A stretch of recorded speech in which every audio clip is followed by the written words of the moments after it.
well, what makes something spiritual according to Kabbalah?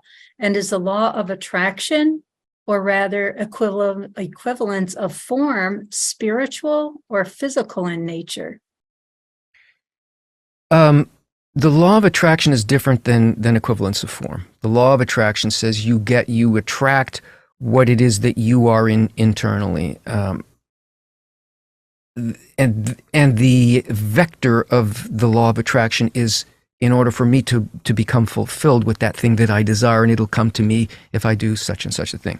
The law of equivalence of form is that we are striving towards the one and only thing that can be called spiritual, and that is bestowal, acting with intention for the fulfillment of the other or for the whole system without a thought for self-fulfillment.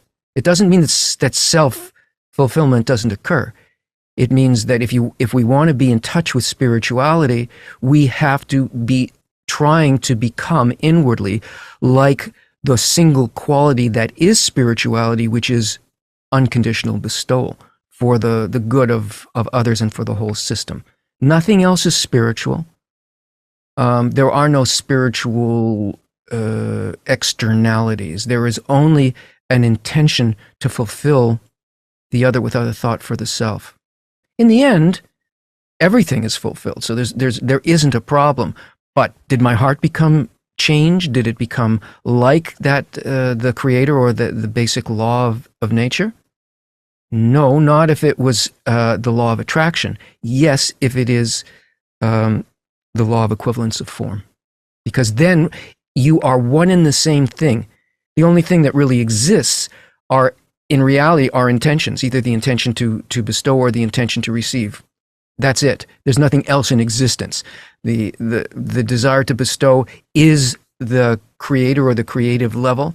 The desire to receive is the creature, and only those two things, and that's you and everything else that you see, perceive at all. It's all one creature vis-a-vis over against the desire, the intention to bestow.